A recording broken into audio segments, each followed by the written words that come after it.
அல்ஹம்துலில்லாஹ். புகழ் அனைத்தும் எல்லாம் வல்ல இறைவன் ஒருவனுக்கே உண்டாகட்டுமாக. அல்லாஹ்வுடைய மாபெரும் கிருபையினால் 14ஆம் நாள் தராவி தொழக்கூடிய பாக்கியத்தை தந்திருக்கிறான்.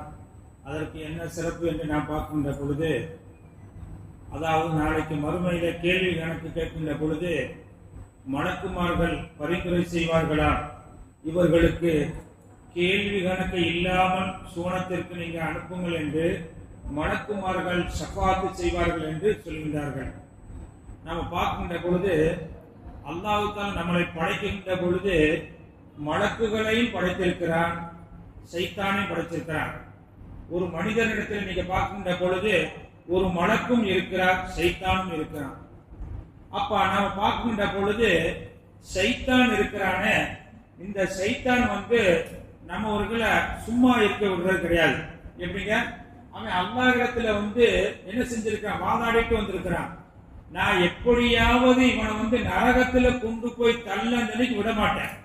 எப்படிங்க, நரகத்துல கொண்டு போய் தள்ளந்தனைக்கு என்ன செய்ய மாட்டேன், விட மாட்டேன் அப்படின்னு சொல்லியிருக்கான். அல்லாஹ் சொல்லி காட்டுறா, இன்ன சைத்தான் இருக்கிறானே லக்கும் உங்களுக்கு அதுவும் அவன் எதிரி. நீங்க வெளியில பாத்தீங்களாக்க சைத்தான் நல்லவன் போல அப்படியே நாடகம் ஆடுவான். ஆனா சைத்தான் இருக்கிறானே மிகப்பெரிய கெட்டவன், உங்களுக்கு எதிரி அப்படின்னு என்ன செய்ய அல்லாஹ் குர்ஆன்ல சொல்றா. மட்டுமல்ல, வல உகுவி என்னகும், உங்களை என்ன செஞ்சிருவான், சும்மா சும்மா விட மாட்டான். நாளைக்கு என்ன செஞ்சிருவான், நரகத்துல கொண்டு போகும் திணிக்க விடாமுயற்சி செய்வான்.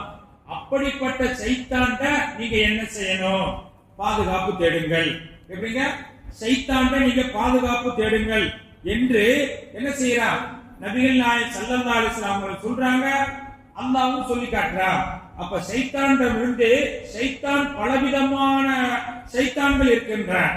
அந்த அத்தனை சைத்தான்களிலிருந்து பாதுகாப்பு தேடுறதுக்கு அஊது பில்லாஹி மினஷ் ஷைத்தானிர் ரஜீம் என்று நீங்கள் சொல்லி பாதுகாப்பு தேடுங்கள். சைத்தான் என்ன செய்ய, பல எண்ணங்களை நம்மளோட உள்ளங்களில் அதாவது உதிக்க செய்வான்.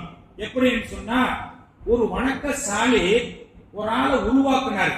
எப்படின்னு சொன்னா, நல்லா தொழுகணும், நல்ல இபாதத் செய்யணும் அப்படின்னு நல்ல பயிற்சி கொடுத்து நல்ல உருவாக்குனார். அப்ப அந்த ரீதியில பயிற்சி பெற்ற ஒரு ஞானியிடத்துல பயிற்சி பெற்ற அந்த ஆள் என்ன செஞ்சாரு, இறந்துட்டாரு. அவர் வாழ்ந்த காலத்துல தொழுக, நல்ல மல்கள் இதெல்லாம் நிறைய இருந்துச்சு. ஆனா இறந்துட்டாரு.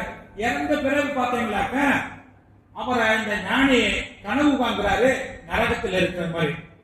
அப்ப மற்றவங்களுக்கு எல்லாம் சொல்றாரு, அவர் நரகத்துக்கு போயிட்டார். நாம என்ன நினைப்போம், நல்ல அமல் செஞ்சா அவங்க போகக்கூடிய இடம், அவங்க இருக்க வேண்டிய இடம் சொர்க்கம் தானே.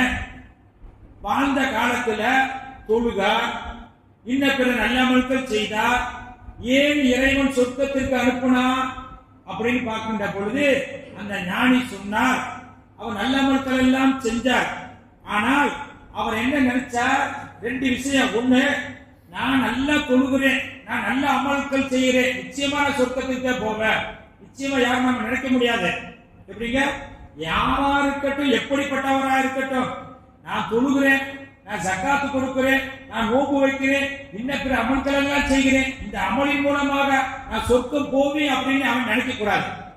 எதன் மூலமாக நான் சொர்க்கம் போவோம், அல்லாஹ்வுடைய ரஹ்மத்தின் மூலமாக, கருணையின் மூலமாகத்தான் சொர்க்கம் போக வேண்டுமே தவிர நான் செய்யக்கூடிய அமல் ஒரு கடுகளுக்கு கூட உட்கூச்சி பெறாது. அப்ப அந்த ஆள் என்ன நினைச்சாரு, நாம நல்ல அமல் செய்யறோம், இந்த அமலை வச்சுட்டு சொர்க்கம் போவோம் அப்படின்னு சைத்தான் என்ன செஞ்சா, எண்ணத்தை ஏற்படுத்தினான். அந்த எண்ணம். இன்னொரு எண்ணம் சொன்னார், நாம தான் தொழுகிறோம், தொழுகாத இவெல்லாம் தொழுகிறது கிடையாது, நாம தொழுகிறோம், அல்லாஹ் நமக்கு நன்மையை கொடுப்பான், அவர் தொழுகிறதே கிடையாது, அவர் வீணா போனவர், அப்படி அப்படின்னு அந்த ஒரு எண்ணத்தையே சைத்த ஊசலாடுறார். இந்த ரெண்டு எண்ணம் அவர் நல்ல அமல்கள் செய்து இருந்தாலும் இந்த ரெண்டு எண்ணத்தை சைத்தான் அவர் உள்ளத்தில் உதிக்க செய்ததின் காரணமாக என்ன ஆச்சு, நரகத்திற்கு போகக்கூடிய சூழ்நிலை என்று அந்த ஞானி மற்றொரு இடத்துல சொல்றார். அப்ப இந்த எண்ணத்தை ஏற்படுத்துறது யாருன்னு சொன்னா சைத்தான் தான். அதனாலதான் மரியம் அலைஹிஸ்ஸலாத்து வஸ்ஸலாம் கூட தாயார் அண்ணா அல்லாஹ் இடத்துல கேட்டாங்க. என்ன கேட்டாங்க, யா அல்லாஹ் என்னுடைய பிள்ளைய சைத்தானுடைய தீண்டுதலிலிருந்து பாதுகாத்துரு. மரியம் அலைஹிஸ்ஸலாத்து வஸலாம் அவங்கள சைத்தான் தீண்டல. ஈசா அலைஹிஸ்ஸலாத்து வஸலாம் அவங்கள சைத்தான் தீண்டல. ஏன் அப்ப நாம ஒரு குழந்தையை விதைக்கக்கூடிய தருணத்தில் அவுது பில்லாஹி மினஷ் ஷைத்தானிர் ரஜீம் சொல்லி ஒரு குழந்தையை நீங்க விதைங்க, அந்த குழந்தைக்கு சைத்தானோட ஊசலாட்டம் ஏற்படாது நபிகள் நாயகம் ஸல்லல்லாஹு அலைஹி வஸல்லம் சொல்லி காட்டுறாங்க. ஏன்னு சொன்னா இப்ப நீங்க பாக்குறோம், குழந்தை பிறந்த அழுதுகிட்டே வருது. யாரு போய் அந்த பிள்ளைய கையை விட்டா? குழந்தை பிறந்த உடனே அழுதுட்டு வருது. யாராவது அடிச்சாங்களா? இல்ல வயிற்றுல யாராவது அடிச்சாங்களா? இத்தனை மாசமா இருந்துச்சு, வெளியே வர்றப்ப அந்த குழந்தை அழுதுகிட்டே வருது. யாரும் அடிச்சா? இல்ல யாராவது நரசு அடிக்கிறாங்களா? ஒரு குழந்தையா இருக்க எல்லா குழந்தையும் அழுகுது அப்படின்னு சொன்னா அது சைத்தானுடைய தீண்டுதல். அந்த சைத்தானுடைய தீண்டுதலால தான் பிறக்கக்கூடிய குழந்தை அழுகுது. அதனால தான் நம்ம பார்க்கின்ற பொழுது கொட்டாவி வந்தாலும் கெட்ட கனவுகள் வந்தாலும் என்ன சொல்லணும்? அஊது பில்லாஹி மினஷ் ஷைத்தானிர் ரஜீம். இதுக்கு மட்டும் கிடையாது. என்னங்க? இதுக்கு மட்டும் கிடையாது. குர்ஆன் ஷரீஃபை ஓத ஆரம்பித்தால் அல்லாஹ் சொல்றான், ஃபைதா கரல்தல் குர்ஆன, குர்ஆனை நீங்கள் ஓத ஆரம்பித்தால் என்ன செய்யுங்க? ஃபஸ்தஅது பில்லாஹ், அல்லாஹ்விடத்தில் உதவி தேடுங்கள். எப்படி? மினஷ் ஷைத்தானிர் ரஜீம், தூக்கி எறியப்பட்ட சைத்தானை விட்டும் இறைவா உன்னிடத்துல பாதுகாப்பு தேடுகிறேன். ஒரு செல்போனை பார்க்க ஆரம்பிக்கிறீங்க, அவுது பில்லாஹ் சொல்லுங்க, தேவையில்லை. நீங்க மணிக்கணக்கில் செல்ல பார்க்கலாம், ஒண்ணு மெய் மறந்து பார்க்க சொல்லிக்கிட்டே இருக்காங்க. எப்படிங்க? ஒரு புக்கு படிக்கிறீங்க, படிக்கக்கூடிய தருணத்தில் நீங்க படிக்கலாம். எதை வேண்டாலும் இப்ப ஸ்கூல்ல நம்ம பள்ளிக்கூடங்கள்ல காலேஜ்ல பார்க்கிற பொழுது படிக்கின்ற பொழுது அவுது பில்லாஹ் சொல்லுங்க தேவையில்லை. ஆனா குர்ஆன் ஷரீஃப் ஓதுகின்ற பொழுது, நல்ல அமல்கள் செய்கின்ற பொழுது, அந்த நல்ல அமலின் மூலமாக அந்த அடியானை அல்லாஹ் நேசிப்பான். ஆனா சைத்தானுக்கு என்ன வேலை? அல்லாஹ் இவனை விரோதியாக ஆக்கன. என்னை எப்படி விரோதியாக ஆக்கன, அதே போல இந்த ஆளை விரோதியாக ஆக்கணுங்கிறதுக்காக தொழுக தக்பீர் கட்டுங்க, வராத விஷயம் எல்லாம் வரும். ஏதாவது காண போயிடுச்சு தொழுக தக்பீர் கட்டி பாருங்க, எல்லாம் கிடைச்சிட்டு வர. உலகத்தில் இருக்கிற அத்தனை அசுத்தங்களும் தக்பீர் கட்டிட்டாங்க. யாரு? நாம நினைப்போம் அல்லாஹ்வுக்கு அப்படி இஹ்லாஸோடு தொழுக வேண்டும் நினைப்போம். ஆனா நம்மால் சைத்தான் வந்துருவான். ஏன்? இவன் இஹ்லாஸோடு தொழுது நல்லா தொழுதானே இவன் நன்மை பூரா பெற்றுக் கொள்வா. இவன் இறைவனுக்கே நேசமா ஆனவனாக, இறைவனுக்கு பிடித்தவனாக ஆகிவிடுவான். ஆனால் இறைவனுக்கு பிடித்தவனாக ஆகக்கூடாது என்பதற்காக சைத்தான் இது போன்று ஊசலாட்டங்கள். குர்ஆனை எடுத்து ஓதி பாருங்க, ஓத விட மாட்டேன். துஆ ஓதி பாருங்க, நல்ல அமல்கள் செஞ்சு பாருங்க, விட மாட்டேன்.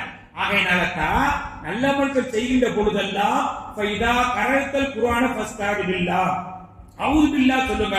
அஊது பில்லாஹ்னு சொன்னா அல்லாஹ்விடத்தில் பாதுகாப்பு தேடுகிறேன். எப்படிப்பட்ட என்ன பாதுகாப்பு? மினஷ் ஷைத்தானிர் ரஜீம், தூக்கி எறியப்பட்ட அந்த சைத்தானிடமிருந்து இறைவா நான் பாதுகாப்பு தேடுகிறேன் என்று இறைவனிடத்தில் ஒருவன் பாதுகாப்பு தேடினால் அவன் இறைவனிடத்தில் சரணடைகிறான். இதை இறைவன் விரும்புகிறான். எப்படி?